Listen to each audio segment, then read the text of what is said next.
आपण नेहमी म्हणतो मुलं अशी असायला हवीत, तशी असायला हवीत, मुलांनी असं वागायला पाहिजे, तसं वागायला पाहिजे. मुलांनी अगदी परफेक्टपणाच्या परफेक्ट चौकटीतच बसायला हवं, असं पालक म्हणून आपल्याला नेहमी वाटत असतं. आपण नेहमी म्हणतो असं माझं मूल असं असायला हवं, तसं असायला हवं, एखाद्या विषयात इतकं हुशार असायला हवं, अभ्यासात त्याला छान मार्क्स मिळायला हवेत, तो स्पोर्टमध्ये चांगला असावा, त्याने छान जेवण करायला हवं, त्याने सगळं पौष्टिक खायला हवं. या सगळ्या अपेक्षा पालक म्हणून आपण आपल्या मुलांकडून करत असतो. पण मुलांना आपल्याकडून काय अपेक्षा आहेत? मुलांना कसा पालक हवा आहे याचा आपण कधी विचार केलाय का? मग मुलांना आपण पालकांकडून नक्की काय अपेक्षा आहेत? मुलांना पालक कसा हवा आहे? याच विषयावर आज आपण गप्पा मारणार आहोत, त्यामुळे व्हिडिओ शेवटपर्यंत पाहत राहा. नमस्कार मंडळी, मी रंगोली, पालकत्व सोपे करणारी तुमची जवळची मैत्रीण. आणि तुम्ही चॅनलवर नवीन असाल तर प्लीज सबस्क्राईब करायला विसरू नका, कारण तुमचं आणि तुमच्या मुलांचं नातं घट्ट करणाऱ्या वेगवेगळ्या विषयांवर आपण नेहमी चर्चा करत असतो. पहा, आपण पालक म्हणून आपल्याला मुलांकडून बऱ्याचशा अपेक्षा असतात की त्याने छान मार्क्स मिळवावे, त्याने कधी कोणावर ओरडू नये, कधी रागवू नये, कधी कुठली गोष्ट तोडू नये, प्रत्येकाशी आदराने बोलावं, कधी कुठला हट्ट करू नये, कधी पाहुण्यांमध्ये गेलो, एखाद्या कार्यक्रमाला गेलो, कधी आपल्याला अवघड वाटेल असं कधीही आपल्या मुलांनी वागू नये. अशा सगळ्या अपेक्षा आपण मुलांकडून करत असतो. या सगळ्या अपेक्षांचं खूप मोठं ओझं आपण मुलांवर टाकत असतो. पण मुलांना पालकांकडून काय अपेक्षा आहेत? मुलांना आपले आईबाबा कसे हवे आहेत? त्यांना पालकांकडून नक्की काय हवं आहे याचा कधी आपण विचार करतो का? आपण बऱ्याचदा आपल्या मुलांची तुलना दुसऱ्या मुलांबरोबर करत असतो की त्याचं मूल किती हुशार आहे, माझ्या मुलाला का एवढे मार्क्स मिळत नाही, त्या मुलाला गणित किती छान जमतात, माझ्या मुलाला असं का जमत नाही, किंवा तो मुलगा किती छान जेवण करतो, माझ्या मुलाला का भाज्या खाता येत नाही, ते का छान जेवण करत नाही. या सगळ्याची तुलना आपण कायम करत असतो. पण आपण हा कधी विचार केलाय का की त्यांचं मूल हुशार आहे, त्यांच्या मुलाला अभ्यासात चांगले मार्क्स मिळतात आणि माझ्या मुलाला मिळत नाहीत, पण त्यांच्या मुलाला चांगले मार्क्स मिळण्यासाठी ते पालक काय प्रयत्न करतात, काय एफर्ट्स घेतात, त्यांच्या अभ्यासाचं नियोजन कसं आहे, ते त्यांच्या मुलाला किती वेळ देतात, आपण आपल्या मुलांसाठी काय करतो, कशा पद्धतीने आपण मुलांना ट्रीट करतो, या सगळ्याचा आपण विचार करतो का? आपण मुलांची तुलना करतो, पण पालक म्हणून आपण दुसऱ्या पालकांबरोबर तुलना करतो का? की ते त्यांच्या मुलाला कसं वाढवता येते, कसं घडवतात आहेत, कसे संस्कार करतात आहेत आणि त्यासाठी ते काय एफर्ट्स घेतात आहेत याचा आपण विचार करतो का? नाही ना.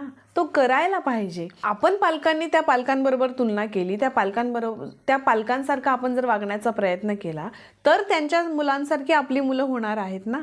तर त्यांच्या मुलांसारखं आपलं मूल घडणार आहे. त्या मुलांसारख्या चांगल्या सवयी आपल्या मुलाला देखील लागणार आहेत. पण असं आपण करतच नाही. आपण फक्त मुलांकडून अपेक्षा करत राहतो. आपली लहान मुलं आपलं किती काही ऐकत असतात. प्रत्येक गोष्ट आपल्या म्हणण्यानुसार करत असतात. आपण सांगतोय त्याप्रमाणे करत असतात. हां, काही बाबतीत हट्ट करतात, ऐकत नाहीत, मान्य आहे. पण मुलांचा जर आपण दिवसभराचा आढावा घेतला तर बऱ्याचशा गोष्टी मुलं आपल्या सांगण्यानुसारच करत असतात. आपण आपल्या मुलांसाठी सगळं काही करत असतो. पण मुलांना नक्की काय हवं आहे? मुलांना आपल्याकडून काय पाहिजे असतं? त्यांची काय अपेक्षा असते? याचा आपण विचार करायला हवा. खरं सांगू का, मुलांना 90% मार्क्स मिळवणं महत्त्वाचं नसतं. मुलांना हवं असतं ते म्हणजे मला कमी मार्क्स मिळाले तरीसुद्धा आईबाबा मला समजून घेतील. समजून घेणारा पालक मुलांना हवा असतो. एखाद्या विषयात कमी मार्क्स मिळाले तर बाबांनी मला समजून घ्यावं हे मुलांना हवं असतं. याचा अर्थ मुलांना कमी मार्क्स मिळाले तरी ठीक आहे, चल काय हरकत नाही, पडले तर पडले कमी मार्क्स, असं दुर्लक्ष करायचं आहे का? तर नाही. आपल्या मुलाला का कमी मार्क्स मिळालेत, एखादा विषय त्याला का अवघड जातो याचा विचार आपण करायला हवा. हां ठीक आहे, कमी मार्क्स मिळालेत ना, इट्स ओके. नेक्स्ट टाईम आपण या विषयाचा जास्त अभ्यास करू, नेक्स्ट टाईम आपण या विषयावर थोडंसं जास्त काम करू, याचा विचार आपण मुलांबरोबर बोलून करायला हवा. पण त्याऐवजी आपण पालक काय करतो, एखाद्या विषयात जर मुलाला कमी मार्क्स मिळाले, थोडेसे पर्सेंटेज कमी मिळाले तर आपण काय करतो, आपण लगेच मुलांवर ओरडतो. सांगितलं होतं ना अभ्यास कर अभ्यास कर, पण नाही, ऐकायचंच नाही. पाहिलंच ना किती कमी मार्क्स मिळाले, पण समजेल तेव्हा ना. झालं, हे सगळं बोलून आपण मुलांचं किती खच्चीकरण करत असतो. मुलं स्वतःबद्दल किती निगेटिव्ह विचार करायला लागतात, त्याचा विचार आपण करायला हवा. काय ना, मुलांसाठी पालक म्हणजे अख्खं जग असतं. संपूर्ण विश्व म्हणजे त्यांचे पालक असतात. पालक जे काही सांगतात ते, आपले आईबाबा जे काही आपल्याला सांगतात ते 100% बरोबर असतं असं मुलांना वाटत असतं. मुलांचा 100% विश्वास आपल्या पालकांवर असतो. त्यामुळे मुलांशी बोलताना, मुलांना एखादं टॅग लावताना पालकांनी 10 वेळा विचार करायला हवा. आपण जर मुलांना सारखं बोलत राहिलो, मुलांना जर म्हणत राहिलो की बघ तुला काहीच येत नाही, तुला काही समजत नाही, असाच आहेस तू, तसाच आहेस तू, तर मुलं तसं समजायला लागतात. मुलांना असं वाटायला लागतं की मी अजिबात छान नाही आहे, मी हुशार नाही आहे, मला काही समजत नाही. हा सगळा विचार स्वतःबद्दल मुलं करायला लागतात. एक गोष्ट कायम लक्षात ठेवा, मुलांचं यश हे जर आपलं यश असेल ना, तर मुलांचं अपयशसुद्धा हे आपलंच अपयश असतं. त्यामुळं त्यातून कसा मार्ग काढायचा, त्यातून कसं बाहेर पडायचं, त्या अपयशावर कसा मात करायचं, हे आपणच मुलांना शिकवायला हवं. यासाठी आपणच मुलांसोबत राहायला हवं. मुलांच्या पाठीमागे खंबीरपणे आपण उभं राहायला हवं. यातूनच मुलं त्या अपयशातून बाहेर पडणार आहेत. तो विषय मुलांना सोपा जाणार आहे. हे फक्त मी अभ्यासाबद्दल बोलले, पण मुलांच्या प्रत्येक बाबतीत आपण असंच करायला हवं की एखाद्या विषयात मूल कमी पडतंय किंवा एखाद्या गोष्टीत ते मागे पडतंय, तर का पडतंय? ठीक आहे ना, तो विषय त्याला अवघड जात असेल किंवा एखादा खेळ त्याला नाही जमत, एखाद्या गोष्टीत त्याला नाही रस येते. मुलांना आपण त्यांच्या पाठीमागे खंबीरपणे उभं राहणं हवं असतं. यशाचं कौतुक करायला सगळी दुनिया असतेच हो, पण अपयशामध्ये खंबीरपणे उभं राहणारा पालक मुलांना हवा असतो आणि ते आपण करायला हवं. तेच तर खरं पालकत्व आहे की आपण चुकलो तरी सुद्धा आई बाबा माझ्यासोबत आहेत, हे मुलांना हवं असतं. त्या चुकीतून सुधारणा करण्यासाठी आपण पालक काय करू शकतो, हे मुलांना हवं असतं. आपण मुलांना समजून घेणं मुलांना हवं असतं. त्यामुळेच आजपासून आपण समजूतदार पालक होण्याचा प्रयत्न करूया. हां, कधी कधी मुलं रडतात, हट्ट करतात, अजिबातच ऐकत नाहीत. पण मुलं मुद्दाम करत असतात का? नाही, त्यांना काहीतरी सांगायचं असतं. ते समजून घेण्याचा प्रयत्न आपण करायला हवा. एखाद्या ठिकाणी बाहेर गेल्यानंतर मुलं खेळण्यासाठी हट्ट करतात की मला हेच खेळणं घ्यायचं, हेच खेळणं घ्यायचं. आणि मात्र आपण पालक हतबल होऊन जातो की मूल कसंच ऐकत नाहीये. आपण स्वतः वैतागलेलो असतो त्याच्या हट्टीपणामुळे.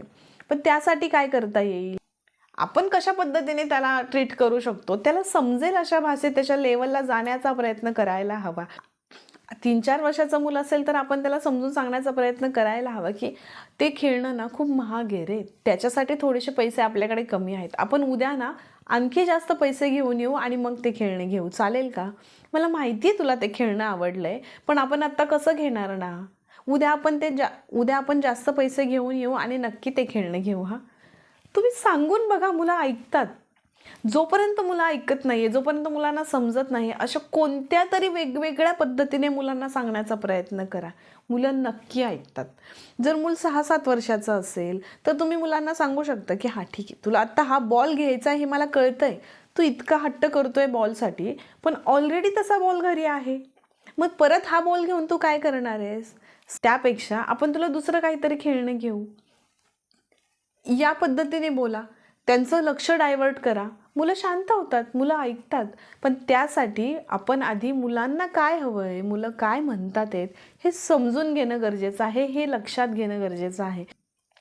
किंवा तुम्ही मुलांना सांगू शकता की खरंच हे खेळणं उपयोगाचं आहे का? त्याचा खरंच तुला उपयोग होणार आहे का?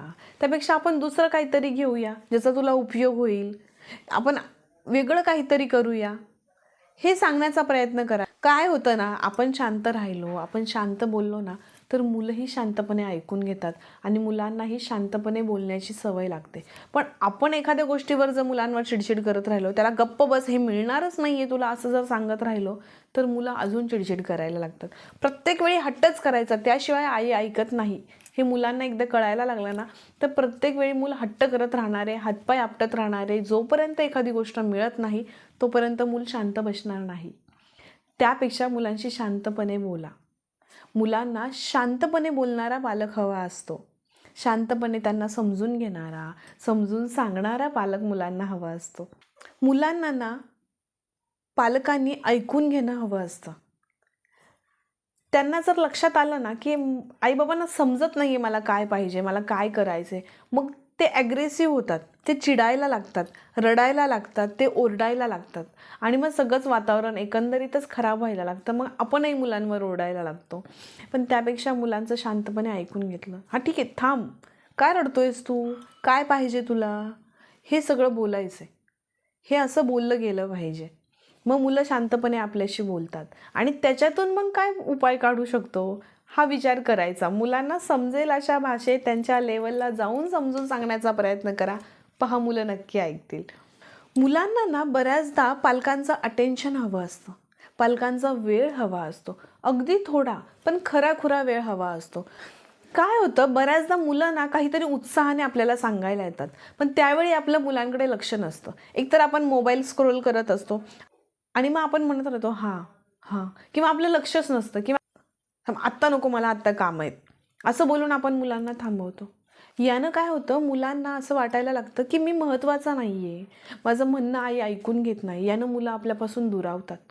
पण त्याऐवजी आपण थोडा वेळ मोबाईल बाजूला ठेवला, ते 1-2 मिनटं आपण आपलं काम बाजूला ठेवलं आणि जर मुलांना म्हटलं ना हां असं झालं का, हो मग काय केलं पुढे, बापरे हे असं पण झालं होतं, हे असं बोललं गेलं पाहिजे मुलांबरोबर. मुलांच्या डोळ्यात पाहून आपण मुलांशी कम्युनिकेशन केलं पाहिजे. यातून मुलांचं आणि आपलं नातं घट्ट होणार आहे, मुलांचं आणि आपलं कनेक्शन होणार आहे. यातून मुलं आपल्याशी शेअर करायला लागतात, मुलं आपल्याशी गप्पा मारायला लागतात. यातून मुलांचं आणि आपलं नातं घट्ट व्हायला लागतं. मुलं आपल्याशी बऱ्याचशा गोष्टी बोलायला लागतात, मनातल्या गोष्टी बोलायला लागतात. हे पालकांनी करायला हवं, हे मुलांना हवं असतं. मुलांना आपण बऱ्याचशा गोष्टी देत असतो, महागडी खेळणी देत असतो, खूप लांब लांब फिरायला नेत असतो, बरेचसे छान छान वेगवेगळे कपडे घेत असतो, महागड्या मॉलमध्ये आपण मुलांना फिरायला नेत असतो. पण या सगळ्यासोबतच मुलांना हवा असतो आपला वेळ. आपण त्यांना समजून घेणं, आपण त्यांचं ऐकून घेणं, मुलांना आपण आदर देणं, मुलांशी शांतपणे बोलणं, मुलांना समजून घेणं, हे सगळं मुलांना हवं असतं. आणि हेच जर पालकांकडून मिळालं नाही ना, तर मुलं मग चिडचिडी होतात, हट्टी होतात, ऐकत नाहीत, हे सगळं व्हायला लागतं. हे सगळं होत असतं. मग आपण सहज म्हणतो की माझं मुलं असं का वागतं, पण त्यामागे ही सगळी कारणं असतात. मुलांशी शांतपणे बोलायचं, शांतपणे त्यांचं ऐकून घ्यायचं, त्यांचं म्हणणं समजून घ्यायचं. यातूनच आपलं मूल घडत असतं, यातूनच आपलं आणि आपल्या मुलांचं कनेक्शन होत असतं. मुलांच्या साध्यातल्या साध्या गोष्टींमध्ये मुलांना आपली इन्व्हॉल्वमेंट हवी असते. मुलांना त्यांच्या चुका ॲक्सेप्ट करणारा पालक हवा असतो. आता मी हे जे म्हणते की मुलांच्या चुका ॲक्सेप्ट करणारा पालक हवा असतो, मुलांच्या चुका ॲक्सेप्ट करा, मुलांना ओरडू नका, मुलांना समजून घ्या, याचा अर्थ मुलं जे काही करतील ते करू द्यायचं आहे, मुलांनी अभ्यास नाही केला तरी चालेल, मार्क्स कमी आले तरी चालतील, असं आहे का? तर अजिबात नाही. माझ्या म्हणण्याचा अर्थ असा आहे की मुलांच्या चुका जरी झाल्या ना तरी त्यावेळेपुरता ते ॲक्सेप्ट करा, पण त्या चुकांमधून कसं बाहेर पडता येईल, चुका कशा सुधारल्या जातील, हे पालक म्हणून आपण प्रयत्न करायला हवा.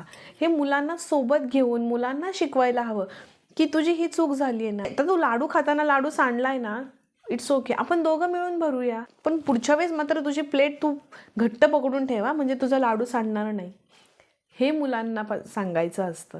मुलांच्या चुका ॲक्सेप्ट करणं म्हणजे मुलांना काहीही चुका करू द्यायच्या असं नाही आहे. मुलांच्या चुका ॲक्सेप्ट करून मुलांना त्या सुधारायला लावायच्यात. हे मुलांना हवं असतं की माझी चूक झाली तरी आई मला समजून घेईल, बाबा मला समजून घेतील. मुलांना ना चुका ॲक्सेप्ट करणारा, शांतपणे बोलणारा, चुका सुधारण्याची संधी देणारा, आपला आदर करणारा, आपल्याशी शांतपणे बोलणारा, आपल्याला समजून घेणारा आणि समजून सांगणारा पालक हवा असतो. इथंपर्यंत व्हिडिओ पाहिल्याबद्दल खूप खूप धन्यवाद. व्हिडिओ आवडला असेल तर लाईक करा, कमेंट करा, इतर पालकांबरोबर तो नक्की शेअर करा. भेटूया पुढच्या व्हिडिओमध्ये अशाच एका नवीन विषयासोबत, नवीन व्हिडिओसोबत. तोपर्यंत तुमची आणि तुमच्या मुलांची काळजी घेत राहा. धन्यवाद.